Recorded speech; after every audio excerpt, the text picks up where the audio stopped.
तो आप इस जंग में आने वाले दिनों में क्या कुछ खास रहता है और कितना असर इसका पड़ता है पूरी दुनिया पर और ख़ासतौर से हिंदुस्तान पर, क्या चीज़ें हमें देखने को मिलेंगी आने वाले दिनों में इस जंग के मद्देनज़र, इसी पर हम चर्चा करेंगे। खास मेहमान हमारे साथ जुड़ चुके हैं। संजीव श्रीवास्तव जी हमारे साथ जुड़ गए हैं जो कि फॉरेन एक्सपर्ट हैं, और सुहेल काज़मी साहब भी इस वक्त हमारे साथ जुड़ गए हैं जो कि पॉलिटिकल एनालिस्ट हैं। आप दोनों का बहुत इस्तकबाल है सलाम टीवी में। संजीव श्रीवास्तव जी, पहले मैं आप ही के पास आना चाहूँगी। खामेनेई की शहादत के बाद हम देख रहे हैं कि हिंदुस्तान में जगह जगह एहतजाज हो रहे हैं और माहौल भी हर जगह देखिए कशीदा बना हुआ है। भले ही ये जंग आने वाले दिनों में लंबी चले, लेकिन इसके जो असरात हैं ये हमें पूरी दुनिया में देखने को मिलेंगे और कहीं ना कहीं इसका जो इफेक्ट है वो अब हमें दिखाई भी देने लग गया है। देखिए, वर्तमान समय में चूंकि अभी भी युद्ध की स्थिति है और युद्ध चल रहा है, अटैक्स और काउंटर अटैक्स लगातार किए जा रहे हैं, और ऐसे में जो इसका जो असर है वो विश्व की जो एनर्जी सप्लाई चेन्स पे निसंदेह पड़ना बिल्कुल लाजमी है, स्वाभाविक है। और स्टेट ऑफ हॉर्मुज में जो बाधाएं इस समय दिखाई दे रही हैं, उससे जो ऑयल की जो सप्लाईज हैं, और जो आप जानते हैं कि स्टेट ऑफ हॉर्मुज से विश्व का जो 20% का जो ऑयल का जो ट्रेड है वो होता है। और अगर भारत के संदर्भ में अगर देखें तो हमारा जो 50% का जो क्रूड ऑयल का जो इंपोर्ट है वो स्टेट ऑफ हॉर्मुज से होकर के आता है, और 50 से 80% तक का जो गैस का जो इंपोर्ट है वो इस रूट से स्टेट ऑफ हॉर्मुज से होकर आता है। तो ऐसे में ये जो स्थिति अगर इसी तरीके की वोलेटाइल बनी रहती है तो इससे एनर्जी सप्लाई चेन्स पे नकारात्मक असर पड़ेगा, और उसका जो असर है वो ऑलरेडी जो ऑयल के प्राइसेस पे दिख रहा है, या अगर आप शेयर मार्केट में भी देखें तो इसके ऊपर एक वोलेटिलिटी वहां पे बनी हुई है, गिरावट है। तो ये जो स्थितियां हैं वो अभी आने वाले समय में मेरे असेसमेंट के मुताबिक 1 हफ्ते से 2 हफ्ते के बीच तक बनी रह सकती हैं, क्योंकि युद्ध अभी भी चल रहा है। और हालांकि इसका जो समाधान है वो डायलॉग और डिप्लोमेसी की तरफ अगर कदम बढ़ाए जाएंगे तो ज्यादा बुद्धिमत्तापूर्ण होगा। लेकिन वर्तमान समय में क्योंकि एक बड़ा घटनाक्रम सामने आया है, आयतुल्लाह खामेनेई जो सुप्रीम लीडर थे उनको यूनाइटेड स्टेट्स ऑफ अमेरिका ने एलिमिनेट कर दिया है, टॉप लीडरशिप को भी एलिमिनेट किया है, और अमेरिका और इजराइल का जो एक्शन है वो लगातार जारी है। और ये जो युद्ध है, और वहीं जो रिमेनिंग जो लीडरशिप ईरान की इस्लामिक रिजीम की है वो उसको रिस्पॉन्ड कर रही है। और ये भी स्पष्ट रूप से दिख रहा है कि जो रिमेनिंग जो लीडरशिप है, वर्तमान की जो इस्लामिक रिजीम की लीडरशिप है, वो मिडिल ईस्ट रीजन के ही राष्ट्रों को अब उन्होंने टारगेट करना जिस तरह से शुरू किया है, सऊदी अरबिया, यूएई के साथ साथ उन्होंने कतर और ओमान जैसे राष्ट्रों के ऊपर भी मिसाइलें जिस तरह से वो लॉन्च कर रहे हैं, ऐसे में ये स्थिति ईरान की इस्लामिक रिजीम की जो एग्जिस्टिंग लीडरशिप है उसके लिए और भी ज्यादा प्रॉब्लम खड़ी कर सकती है। तो ये बेहतर ये होगा कि जो वर्तमान की जो लीडरशिप है वो अपने कदमों पर थोड़ा लगाम लगाए, अपने सेंटिमेंट्स पर लगाम लगाए, और वो किसी तरीके के डायलॉग और डिप्लोमेसी के ऊपर ध्यान दें। देखिए पूरी दुनिया पर इसका असर हमें देखने को मिलेगा, और जिस तरीके से हिंदुस्तान में हम देख रहे हैं कि शेयर बाजार में भी गिरावट आज दर्ज की गई है। सुहेल काज़मी साहब, हमने देखा सोने चांदी के दामों में भी इजाफा हुआ है, कच्चे तेल के दामों में भी इजाफा हुआ है। इसी चीज का असर है ये, क्योंकि स्ट्रेट ऑफ हॉर्मुज भी अभी बंद कर दिया गया है और कब तक बंद रहता है ये नहीं पता, तो तब तक यही हालात कायम रहेंगे। बिल्कुल मैम, गुड आफ्टरनून आपको भी और मेरे को पैनलिस्ट को भी। दूसरा ये बिल्कुल ठीक कहा श्रीवास्तव साहब ने कि ये चीजें जो है सीधा हिट करेंगे, आपके डाइनिंग टेबल्स पे आ जाएंगी। जो चीज एसेंशियल कमोडिटीज हैं वो मुझे लगता है 1000 टाइम बढ़ जाती हैं जब ऐसा वक्त आ जाता है जहां हर तरफ, अब हम बोलते हैं जी वर्ल्ड वॉर 3 होनी है, वर्ल्ड वॉर, मैं ये समझता हूँ वर्ल्ड एट वॉर है, हर तरफ बारूद ही बारूद है, हर तरफ मिसाइल ही मिसाइल है। तो तकरीबन वही स्थिति है जो हम वर्ल्ड वॉर में देखते रहे हैं। लेकिन यह है कि अब जो अमेरिका के जो बयान आना शुरू हो गए, मुझे लगता है कि वो अब समझ चुका है कि दुनिया बड़ी इस वक्त अनसर्टेनिटी के दौर से गुजर रही है, और कुछ ना कुछ देखिए उन्होंने जो करना था, जो वो चाहते थे रजीम चेंज करने का उनका बहुत देर से मंसूबा था, अब वो कामयाब होते हैं या नहीं होते हैं, लेकिन टॉप लीडरशिप को एलिमिनेट करके कुछ तो उन्होंने हासिल कर लिया है। दूसरा ये है कि अंडर एस्टिमेट नहीं करना है ईरान को। ईरान का भी एक अपना बहुत बड़ा रोल है अपने मुल्क के हिसाब से, और इतने जो 7-8 मुल्कों में जहां जहां यूएस बेसिस थे, जहां जहां उन्होंने अटैक किया, तो ईरान का भी जो मंसूबा था कुछ हद तक उन्होंने भी अपना टारगेट अचीव किया है, डिस्पाइट नोइंगली कि वो बहुत वीक हैं ट्रंप के आगे या अमेरिका के आगे। लेकिन वो जुर्रत, वो हिम्मत और वो खामनाई साहब का जो विजन था वो उन्होंने सामने रख दिया है। और मैं समझता हूं उनकी हलाकत के बाद, उनकी शहादत के बाद ईरानियन जो है वो मुझे लगता है 20 साल के जवान हो गए उन 87-80 ईयर ओल्ड इंसान की शहादत के बाद। तो उनका माइंडसेट भी बिल्कुल मरो या मरने वाला है, वो पीछे हटने वाले नहीं है। जज्बाती लोग हैं, रिलीजियस सेंटिमेंट से जुड़े हुए लोग हैं, अल्लाह से डरने वाले लोग हैं। तो मैं समझता हूं कोई बीच का रास्ता अगर निकलता है, कोई ऐसे ग्लोबल लीडर जो बुद्धिजीवी हैं वो बीच में आते हैं, और वो सिर्फ अमेरिका करेगा क्योंकि वो जानता है इसकी रिपरकशन जो है, अमेरिका के लोग भी सड़कों पे हैं, अमेरिका की सुप्रीम कोर्ट ट्रंप के खिलाफ है, अमेरिका के जो बाकी जो सीनियर जो एक्स प्रेसिडेंट्स है वो उसके खिलाफ बयान दे रहे हैं। इजराइल का भी बुरा हाल है, अपना लोग बिल्कुल अगेंस्ट है नेतन्याहू के और नेतन्याहू की सरकार के। तो मैं समझता हूँ कि बीच का रास्ता कोई ना कोई निकलेगा, नहीं तो बहुत सी चीजें जो है वो खराब होती जाएगी। बिल्कुल बीच का रास्ता निकालने की जरूरत तो है, लेकिन ईरान का रुख देखते हुए ये कतई नहीं लग रहा है कि ईरान किसी भी कीमत पर अब किसी तरह के नेगोशिएशन की मंजूरी देगा, क्योंकि अभी हाल ही में ये बयान भी ईरान की तरफ से आया है कि किसी कीमत पर हम नेगोशिएट नहीं करेंगे अमेरिका से, और अमेरिका और इजराइल को भुगतना ही पड़ेगा जो उन्होंने किया है। संजीव श्रीवास्तव जी, तो ऐसे में क्या कुछ चांसेस हैं, क्या हालात बेहतर हो सके, क्योंकि ईरान तो अब किसी कीमत पर बख्शने के मूड में नहीं दिखाई दे रहा है, ना ये जंग रोकने के मूड में दिख रहा है। नहीं, ये अभी इस समय चूंकि एक मातम का वहां पे वातावरण है, और अयातुल्लाह खामनाई जो उनके सुप्रीम लीडर थे उनकी मृत्यु हुई है, तो ऐसे में जो उनके सेंटिमेंट्स हैं वो समझे जा सकते हैं। लेकिन ईरान की जो रिमेनिंग जो लीडरशिप है और टॉप लीडरशिप को लगातार अमेरिका टारगेट कर रहा है, और कल भी हमने डोनाल्ड ट्रंप अमेरिका के राष्ट्रपति का बयान देखा, एक बार फिर से उन्होंने एक वीडियो संदेश जारी किया है, और उसमें जो ईरान की जो लीडरशिप को उन्होंने ये कहा है कि आप ये जो कन्फ्रंटेशन का रास्ता छोड़ दें। उन्होंने सरेंडर की बात कही है, और लेकिन ये भी कहा है कि यदि इसके लिए तैयार नहीं हुए तो फिर डेथ भी सर्टेन है, सर्टेन डेथ जैसे शब्दों का जो इस्तेमाल किया है। तो ये जो अमेरिका का रुख बहुत ही ज्यादा सख्त है, और अमेरिका की जो माइट है वो ईरान की तुलना में ओवरवेलमिंग है। अमेरिका जो एग्जिस्टिंग जो लीडरशिप है उनको भी ट्रैक कर रहा है, इसमें कोई दो राय नहीं है।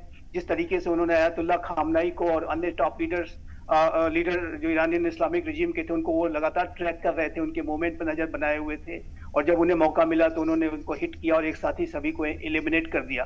तो ये जो रिमेनिंग लीडरशिप है उसके लिए बुद्धिमत्तापूर्ण ये होगा कि वो अपने जो वर्तमान के जो सेंटिमेंट्स पे एक लगाम लगाने का कार्य करें और कुछ कंस्ट्रक्टिव स्टेप्स उठाएं। अपने जो अन्य मुस्लिम राष्ट्र हैं उनको टारगेट करना, उनको बंद करना होगा, क्योंकि इससे वो ईरान फर्दर आइसोलेट होगा।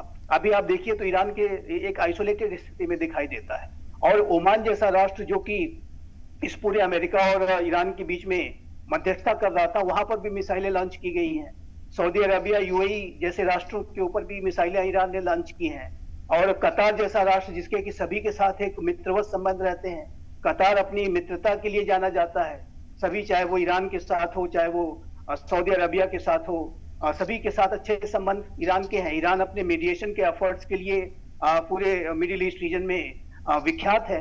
तो ऐसे कतर जैसे राष्ट्र के ऊपर दोहा पे आप यदि मिसाइल्स दागेंगे, उनके होटल्स को, उनके, और यूएई दुबई में मिसाइल लॉन्च करने का कोई अर्थ समझ में नहीं आता। तो ये जो बेतहाशा तरीके से जो अभी ईरानियन इस्लामिक रिजीम जो आउट ऑफ सेंटिमेंट्स, जो इमोशंस वो व्यवहार कर रही है, उसके ऊपर उसको लगाम लगाने की आवश्यकता है, और एक डायलॉग और डिप्लोमेसी के बारे में भी सोचने की आवश्यकता है। जो घटनाक्रम अभी तक हो चुके हैं उससे आगे हट करके अब नेक्स्ट स्टेप पे और जो नेक्स्ट बेस्ट क्या हो सकता है उसके बारे में सोचने की आवश्यकता है। लेकिन यदि वो इस तरीके का एडमेंट रुख अपनाएंगे और कन्फ्रंटेशनल रुख अपनाएंगे तो जाहिर है कि अमेरिका और इजराइल उसके खिलाफ और भी बड़ी कार्रवाई कर सकते हैं। कल ही हमने देखा कि B-2 बॉम्बर्स फिर से एक बार एक्टिव हुए हैं, और वही B-2 बॉम्बर्स हैं जिन्होंने की इस्लामिक रिजीम की जो लीडरशिप के ऊपर बंकर बस्टर बॉम्ब्स गिराए थे, जिसमें कि अयातुल्लाह खामनेई की मृत्यु हो गई थी। तो पूरी कन्फ्रंटेशन का रास्ता और अधिक डिवास्टेशन और अधिक विनाश पैदा करेगा।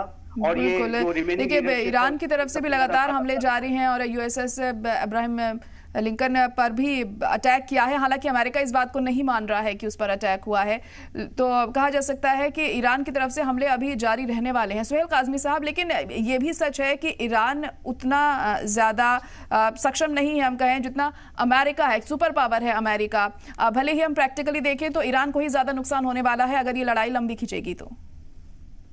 बिल्कुल आप ठीक कहती हैं, लेकिन ईरान देखिए एक पीस लविंग कंट्री है, उसकी एक अपनी सभ्यता है, एक अपना एसेंस है, 5000 साल पुराना मुल्क है। और ये पहली बार तो हुआ नहीं है। आप हिस्टोरिकल पर्सपेक्ट पे देखिए, 79 ऑनवर्ड्स इस्लामिक एक रजीम वहां चल रही है। और ट्रंप या उससे पहले भी जितने सक्सेसर थे कोशिश करते रहे हैं वन वे और द अदर वे, डायरेक्टली और इनडायरेक्टली, के ईरान को हिट किया जाए, ईरान को सैंक्शंस लगाई है। ईरान फिर भी उनको प्रॉब्लम यह है कि ईरान फल फूल क्यों रहा है, डिस्पाइट सब इतनी सैंक्शंस, इतने टैरिफ्स लगाने के बावजूद भी ईरान आगे क्यों चल रहा है। ये अमेरिका को प्रॉब्लम सिर्फ ईरान से नहीं है, भारत से भी कल होगी। भारत भी एक फलता फूलता मुल्क है और आगे बढ़ रहा है। ईरान तो एक एग्जाम्पल है जिसके पीछे अमेरिका पड़ा हुआ था। लेकिन मैं समझता हूँ इस वक्त रिस्पॉन्सिबिलिटी जो है, ज्यादा बड़ा रोल जो है अमेरिका का बन जाता है, क्योंकि इसराइल का जो डायरेक्टर है, जो भी कुछ इसराइल करता है उसकी डायरेक्शन होती है कि वो अमेरिका की डायरेक्शन पे काम करता है। लेकिन जो सूरत हाल अमेरिका में भी इरप्ट हो रही है, इसराइल में हो रही है, अफगानिस्तान में हो रही है, बाकी ममालिक में हो रही है, जो 8 कंट्रीज में जहां जहां हिट किया, वो जो बेसिस थे अमेरिका के, मुझे लगता है कि अमेरिका अगर अपनी साख को और मजबूत रखना चाहता है एज ए एल्डर ब्रदर और बड़ा नेशन होने के बलबूते पे, तो वो अपनी साख को तभी बचा सकता है किसी ना किसी को बीच में डाल के मीडिएशन की एक कार्रवाई जो है उसको शुरू करे, ताकि एक अच्छा साजगार माहौल जो है आने वाले दिनों में। नहीं तो ये आने वाले दिन जो है पूरी दुनिया के लिए, एक कंट्री या दो छोटी मुल्क या बड़े मुल्क के लिए नहीं, ये मुसीबतें पूरी दुनिया के लिए बढ़ेंगी और हम सब रिसेशन के दौर से गुजरना हमको पड़ सकता है। मैं समझता हूँ बोथ वे प्रोसेस जो है डिप्लोमेसी का वो शुरू होना चाहिए। कहीं ना कहीं उन सीरियस ग्लोबल लीडर्स को बीच में डालना चाहिए, ताकि कोई ना कोई बातचीत की जो रास्ते हैं वो हमवार हो सके। बिल्कुल। और देखिए, अमेरिका जो चाहता है उसे करने के लिए किसी भी हद तक जा सकता है, और इसका एग्जाम्पल ये हमने अभी देखा भी है। संजीव श्रीवास्तव जी, तो जो हम अरबिक कंट्रीज की अगर बात करें, वो भी यहाँ पर ईरान का साथ देती हुई नहीं दिख रही है, वो अमेरिका के साथ ही यहाँ खड़ी हुई है, क्योंकि वो भी अपना मफाद यहाँ देख रही हैं। अगर वो तमाम मुल्क एकजुट हो जाते हैं तो क्या अमेरिका से हम लड़ने में या फिर अपने आप को मजबूत करने में कामयाब हो सकते हैं? देखिए, अभी जो ईरान की जो लीडरशिप का जो बिहेवियर है, उसकी अगर वो ऐसे ही बना रहा तो ऐसे में वो जो सपोर्ट यदि एक्सपेक्ट करेंगे तो वो नहीं मिलने वाला है। और जैसा कि आपने स्वयं कहा कि वो जो अन्य जो राष्ट्र हैं मिडिल ईस्ट रीजन के, वेस्ट एशिया के, वो अमेरिका और इजराइल की तरफ ही ज्यादा खड़े हुए नजर आ रहे हैं और ईरान आइसोलेटेड दिखाई देता है। उसका कारण ये है कि ईरान को अपनी अप्रोचेज में बदलाव लाने की आवश्यकता है और ईरान को कंस्ट्रक्टिव और पॉजिटिव तरीके से डायलॉग और डिप्लोमेसी के संकेत देने की और उसकी तरफ कदम बढ़ाने की आवश्यकता है। जो हमले इत्यादि वो कर रहे हैं जो अन्य मुस्लिम राष्ट्रों पर, उनको रोकने की आवश्यकता है। वो ना करे तो अच्छा होगा, क्योंकि अगर वो ऐसा करेंगे तो फिर ये जो आइसोलेशन है वो और अधिक बढ़ता जाएगा और जो Saudi Arabia, UAE, Qatar, Oman, Bahrain जैसे जो राष्ट्र हैं वो और अधिक अमेरिका और इजराइल के ही पास जाते नजर आएंगे।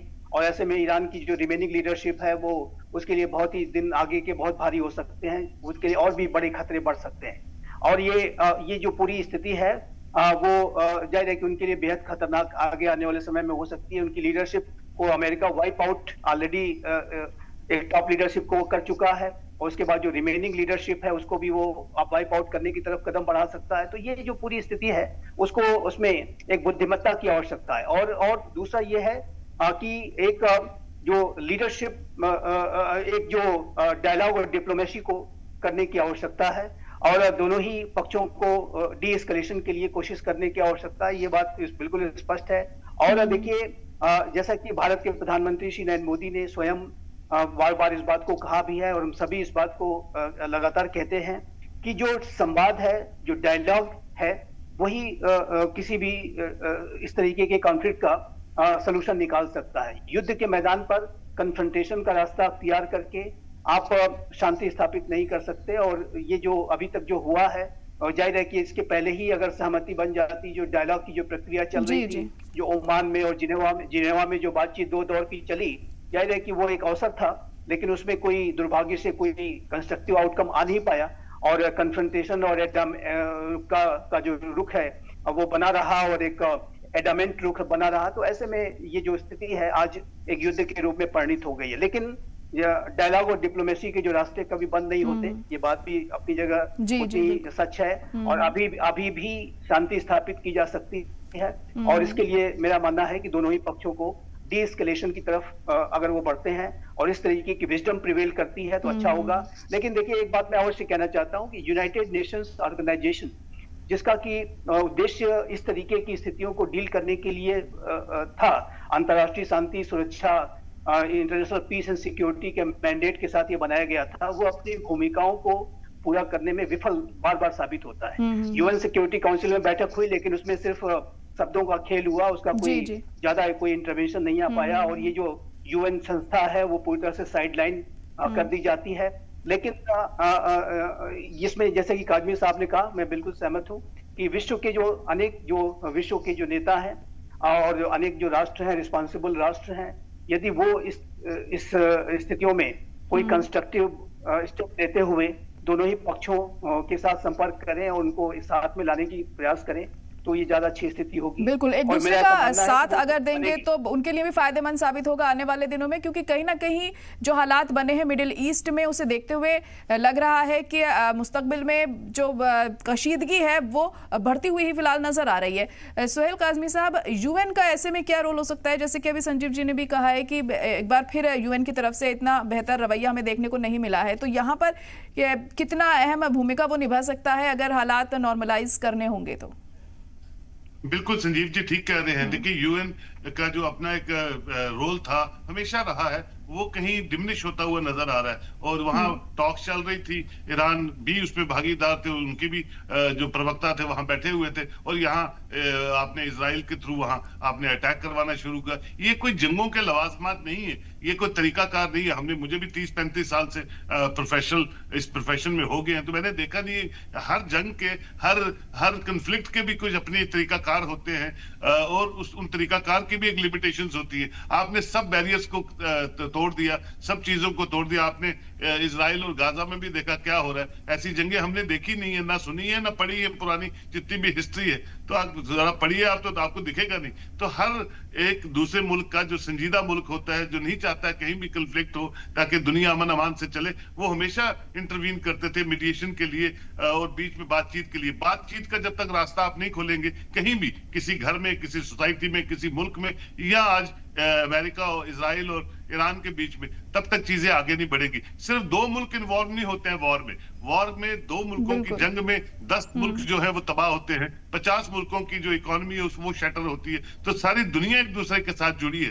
तो इन चीजों को देखते हुए, और हर मुल्क न्यूक्लियर पावर है, हर मुल्क के पास क्या है, ये ट्रंप ही सिखा रहा है सबको कि अपना मुल्क सबसे पहले देखिए, अपना पैसा, अपनी वेल्थ, अपना वजूद, अपनी टांगे मजबूत कीजिए। कोई किसी का दोस्त नहीं है, कोई किसी का दुश्मन नहीं है, सब मतलब की दोस्ती है, जिससे जो मतलब मुल्क को निकलता है वो चलिए। ऐसी दुनिया देखी नहीं थी पहले, जो पिछले 5-10 सालों से हम देख रहे हैं। अब उन हालातों में भी आपको डिप्लोमेसी से काम करना है, क्योंकि आफ्टर ऑल ह्यूमैनिटी जिंदा रहे, सब चीजें सामान्य तौर पे चले, उसके लिए कोशिशें जो है हमेशा करते रहना चाहिए। लेकिन यह है कि जो जिस तरह के सिनेरियो बन रहा है बिना बातचीत के, और वो भी बड़े सीरियस जो प्लेयर्स हैं वो बातचीत शुरू करें, वो इनिशिएट करें, बहुत सी चीजों को साइडलाइन करके, छोटे छोटे पिटी बेनिफिट्स को छोड़ के वो बातचीत करें, ताकि ये चीजें आगे ना बढ़े, ये तबाही आगे ना पड़े और दुनिया खत्म होने के कंगार पे कहीं ना आ जाए।